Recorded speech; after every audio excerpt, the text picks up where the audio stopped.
All right. So, liberal Democrat politicians in Rochester, Minnesota want to put you in jail for talking.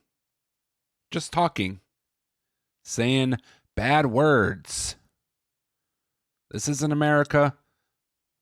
Democrats in Minnesota have completely destroyed my state, and we're going to take them back. We're going to take them back one way or another, and there's nothing they can do about it. You get what you vote for, and you better get it good and hard, right? So, people that live in Minnesota, you either need to get off your ass and do something, or you're going to fall into despair. It's not illegal to say the N word, and it never should be. And if that hurts your feelings, I don't give a fuck. I don't care what you say. I don't care what you think. I'm not advocating for the N word. But you cannot police free speech. Let's watch this.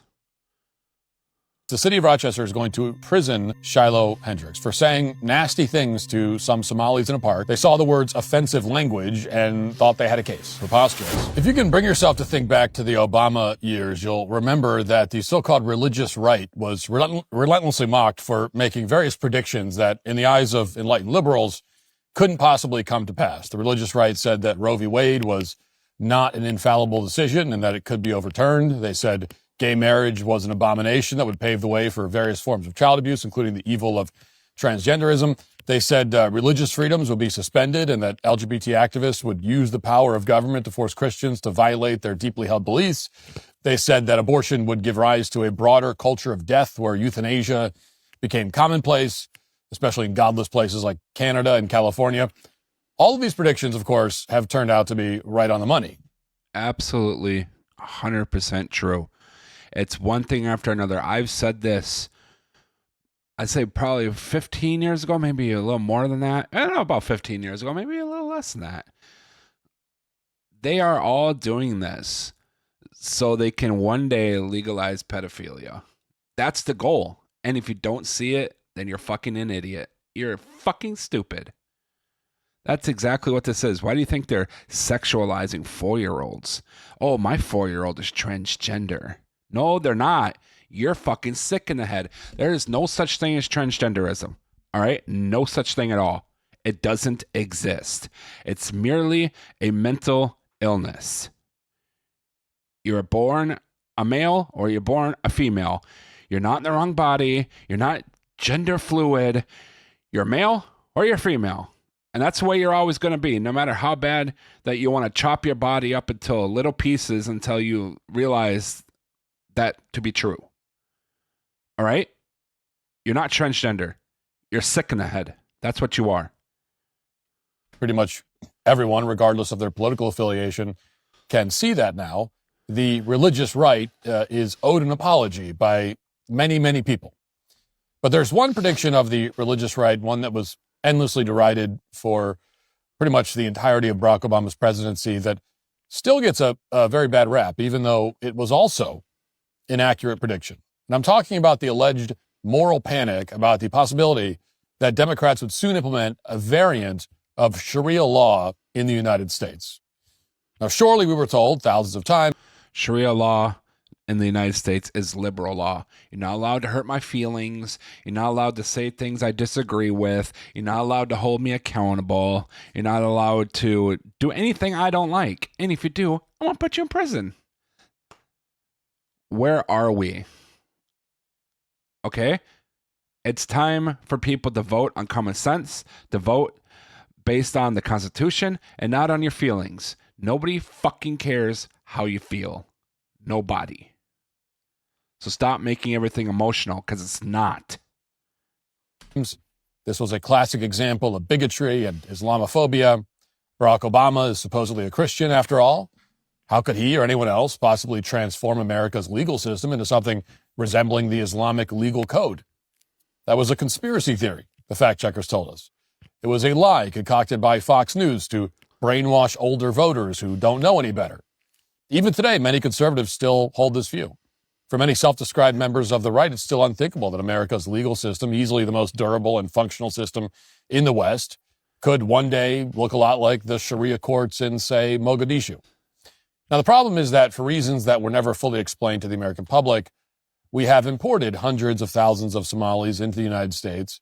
And when you're talking about numbers that large, then inevitably transformation will occur. This transformation won't simply involve the construction of mosques, the establishment of Somali sporting leagues, the commencement of regular Islamic celebrations in the streets, and all that. It will also involve the implementation of a new legal system, one that has absolutely nothing in common with any Western tradition, much less our own. And indeed, that's exactly what has taken place in Minnesota, one of America's largest states. In Minnesota, America's system of laws is now effectively defunct. It has been replaced, as the religious right had warned, with a primitive and oppressive legal code that is far more in common with Sharia law than anything the founders put in writing. And if that sounds like hyperbole, well, ask yourself this. When you saw the story of Shiloh Hendricks a few months ago, what did you think would happen to her? Now, in case you've forgotten, in April, shortly after 6 p.m., Shiloh Hendricks was at a park in Rochester, Minnesota with her 18-month-old son. That's when another boy around the age of 8 went rummaging through her diaper bag and removed an applesauce pouch from it. An applesauce. Yeah, so we all know the story, right? Remember, this whole thing went viral. It really backfired on the people who tried to destroy her. She got a huge GoFundMe. I mean, I'm not advocating that you say the N-word to people, especially 8-year-olds. I mean, come on. But you don't go to jail over it. This is America. You can say whatever the fuck you want within limitations. Can't threaten people's lives, can't induce violence, blah, blah, blah, blah, blah, right? But saying the N-word doesn't do that.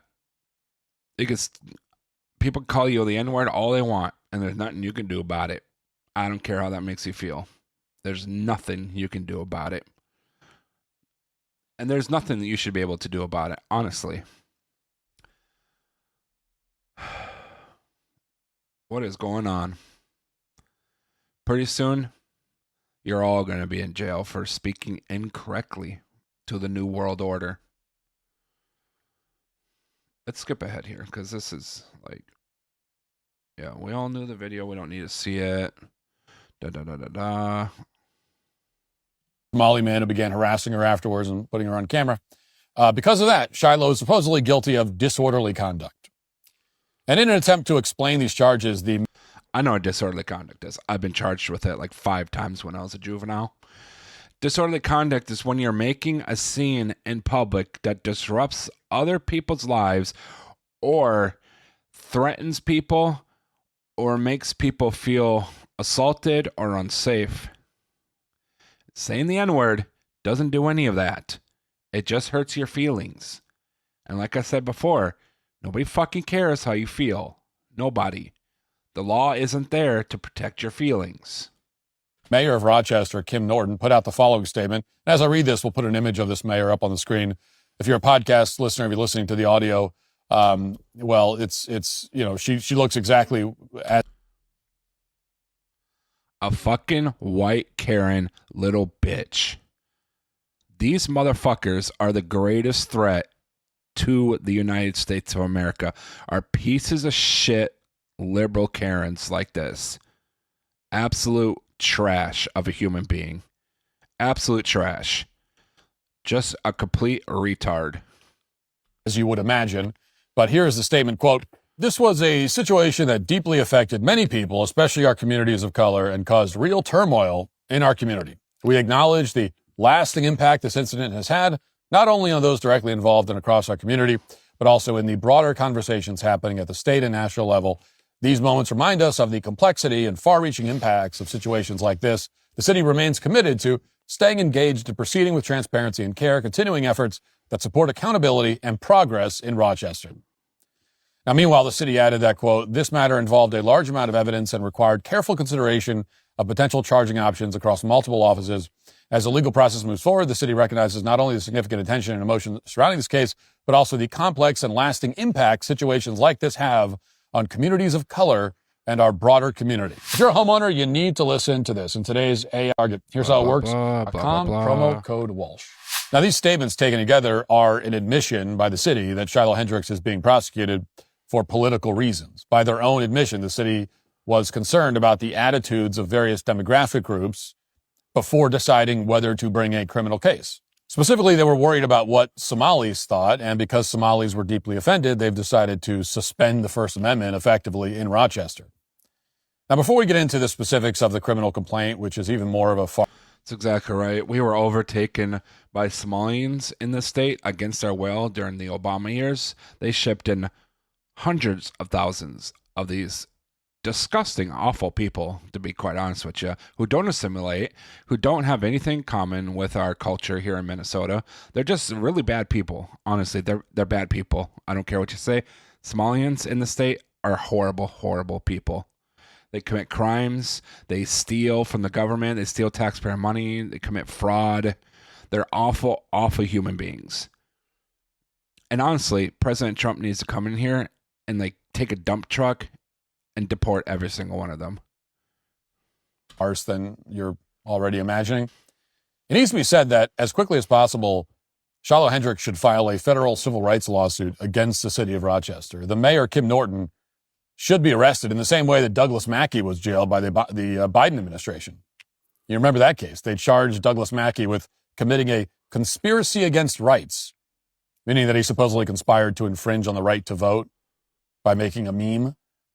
Well, Kim Norton is actually engaging in a much more obvious conspiracy against rights. She's openly admitting that she's attempting to eliminate the First Amendment rights of women like Shiloh Hendricks.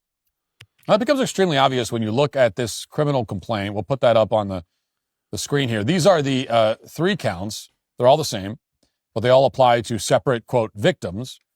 And here's what they say, quote, on or about April 28, 2025, within the city of Rochester, Shiloh Hendricks, while in a public or private place and knowing or having reasonable grounds to know that it would or would tend to alarm, anger, disturb others, or provoke an assault or a breach of the peace, did wrongfully and unlawfully engage in offensive, obscene, abusive, boisterous, or noisy conduct, or in offensive, obscene, or abusive language that would reasonably tend to arouse alarm, anger, or resentment in others.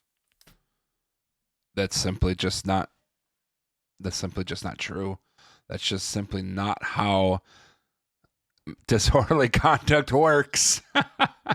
It's simply not. Otherwise, disorderly conduct could literally be anything you say. And if somebody doesn't like what you say, you get charged with disorderly conduct. That is not how this works. And swearing in derogatory language is actually backed by the First Amendment. And that's been ruled in Supreme Court in public. So. Yes, saying something that other people resent is a crime now. Now, already you've probably noticed the problem here. What this law is intended to outlaw, very clearly, is behavior that's so disruptive that it causes an unreasonable disruption to other people's lives. So, for example, if you're playing loud music at a party at 2 a.m. and people can't sleep, then that would qualify as noisy behavior that disturbs others and breaches the peace. Along the same lines, if you block the doorway of a building and tell everyone that they'll have to fight you if they want to enter, then you could be accused of alarming others and provoking an assault. A man identified as SHJ was in the park with his 3 children. One of them, YJ, is 8 years. All right, we're not going to finish the rest because it's just talking. But wake up, people, especially in my home state of Minnesota. Tim Walz and the Democrats have completely destroyed our state. They are disgusting, evil, sociopathic people who need to be forcefully removed from office if need be. These are bad, bad people. Disgusting people. And they hate you, and they want you to die, and they want to replace you with Somalians and other people from across the world that they can ship in here. If you don't say something if you say something they don't like, they want to put you in prison. They fucking hate you. They're sick, sick people. Wake the fuck up. And if you're not going to, then you deserve exactly what you're going to get.